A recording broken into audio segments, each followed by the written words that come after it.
The diamonds are forever. Hi everyone, this is AFCRDTV and welcome to highlights of AFC Rushden Diamonds against Graham Street Prims from the fourth round proper of the FA Carlsberg Vase on Saturday afternoon. So with a prize for the victors being a place in the last 32 of the FA Vase, it was Diamonds who were out of the traps first. Russ Dunkley with a header onto Greg Ling, although he couldn't keep his shot down. And then later on the ball would find its way through to right back Joe Merrill, although he fired high and wide from a very tight position. And the Diamonds team for this one really picked itself, especially after Alfie Taylor was injured in midweek. And it was Career and Dunkley, the striking duo for this one. And really in the first half, this was the best chance that the Graham Street Prims could manage. Shot from distance from striker Ross Coxon, being tipped over by Rushden's stopper Cross. More opportunities would come for the Diamonds as the first half went on. At times Sam Brown's drive going just wide. The visitors battled very hard and made life difficult for the Diamonds in that first half, although eventually almost on the strike of half time. A run from Career down the right hand side into Matt Gearing, who's been in great form recently. He beat one and then knocked the ball into the back of the net past Graham Street Prims stopper Hankey to give Diamonds the lead right on 45 minutes. So at half time in this contest, AFC Rushden Diamonds 1, Graham Street Prims 0.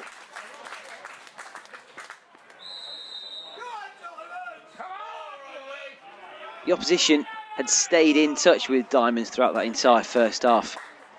And it was quite clear that in the second period something special would have to happen if the Diamonds were to extend their lead against a back four and goalkeeper that were really quite desperate to keep their side in the game there. Aaron King striking the post after being set up nicely.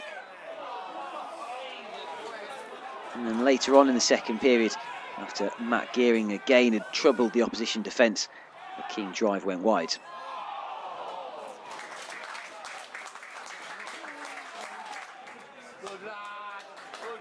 And try as they might, the Diamonds in that second period, the goal just didn't want to come for them.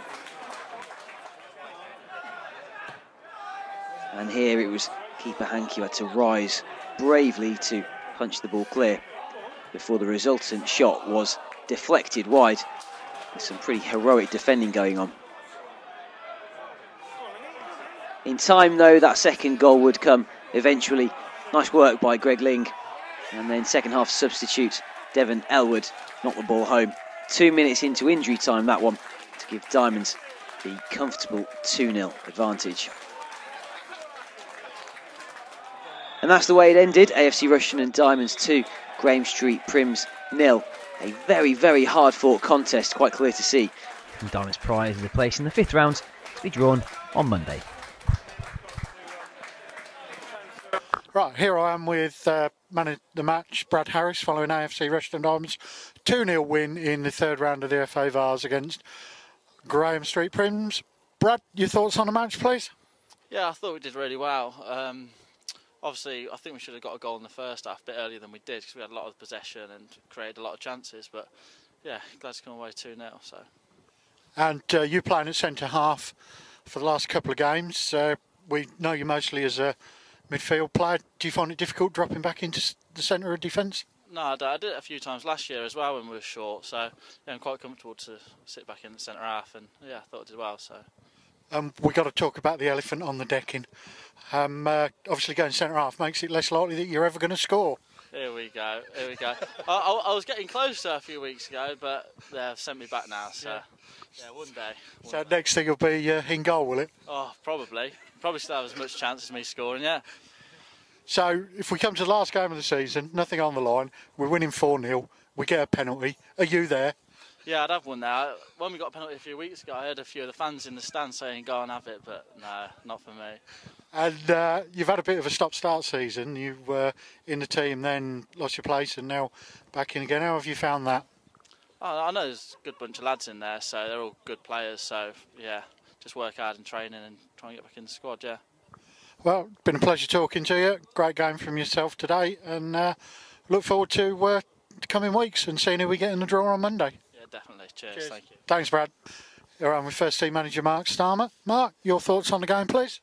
It was really tough, as I expected. I thought we started reasonably well, some good football, and then we scored a goal. And started to go very direct, which disappointed me a little bit. And they'd obviously seen us over the last 3 or 4 weeks, and got people in behind the ball, picking up Dunk's flicks. Vase was getting too high. So yeah, it got a bit messy, and then we scored the goal. Nice time. Come out the second half, again started brightly, then it became a real battle, and they've had a few chances, and we've kept going, kept it reasonably tight, and got the goal at the end. And as it goes on being 1-0, you can see the tension start to get to the crowd. Does it get to the players? Yeah, I think so. Yeah. I think so. Their playing certainly gets to us, because one slip, one mistake, one bad call or whatever, it can cost you. And so yeah, it was a little bit, because I thought they had a spell of 15-20 minutes halfway through the second half where they were just getting on top a little bit, if I'm honest. Yeah, we were getting breakaways and getting chances, but they were having a lion's share of possession, and they were asking questions, and it was becoming very difficult. And that's why we just shored up the midfield a little bit with bunts going on, and we managed to hold it together and hold out. So yeah, really pleased. And Matt Gearing with the first goal. He's had a good 3 or 4 weeks, Matt, hasn't he? Yeah, he's been playing well, although today probably wasn't one of his better games. But he's been playing well. His quality of delivery is good, and he can. He's been more influential in games this year. Last year, a criticism I'd have of him, he'd do it for 5-10 minutes, and that would be it. And this year, he's done it for larger parts of the game. He's always been a threat, and yeah, I'm glad he got the goal, and he's been playing well. He deserved it. And his upsurging form comes since he's switched to the right-hand side. Do you think that's had any influence on him being a right-footed player? Yeah, he likes to cut in though, and shooting. He scored some cracking goals last year, cutting in. To be honest with you, I don't think it bothers him. He's a happy player. He's happy. He's found some form, and he's going well. Like I say, I don't think today was one of his better games, if I'm honest. But he's in good form at the minute, so. He's playing well. And then the second goal coming when Greg Ling went outside the fullback and whipped the cross in, and Dev was there to pop it in the net. Probably the first time we saw Greg go outside. Is that something you'd like him to do more, or any of the wingers to do more? Yeah, very much so, and that was the instruction at half time. But what you got to remember is, they've been playing a lot of football. Ling's not done nothing for a long time before he joined us. He's had 6 or 7 games in a short space of time, and he was struggling. So for him to do that was really good at that late in the stage of the game, and it was a good cross, and Dev was there to tap it in.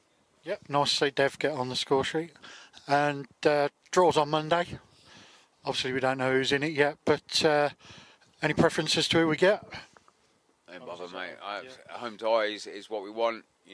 We've gone a stage further than last year, which is the aim at the start of the season. So we've done that, and we want to go as far as possible. And we're in a good winning run at the minute, and the longer we can keep that going, the better. And to be in the competition in the new year is a great achievement, and we'll look forward to that.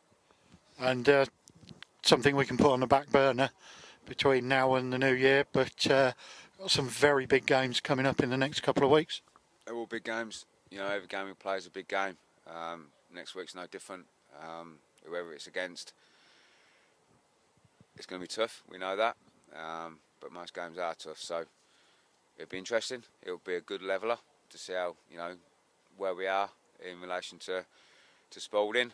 But I think we can compete with them. So we've got no fear, nothing to worry about. We'll go there in good form, with a lot of confidence, and with a belief that we can certainly get a positive result there. And a full squad to pick from, Bunce and Alfie will have time to get over their injuries with no midweek game? Yeah, hoping so. Hoping everyone recovers, but Gilly got injured on Thursday night training, so I'm not going to say, yeah, we've got a full squad, because he'll bite me on the backside. So we'll wait and see. But everyone's coming back slowly. People are getting match time, which is important, because, like I say, we've got a busy Christmas and New Year. And, you know, it will be a case of swapping around if possible. So, no, we're looking forward to everything that's thrown at us, and we'll certainly look forward to the draw. But like I say, that's put on the back burner now till after Christmas and the New Year.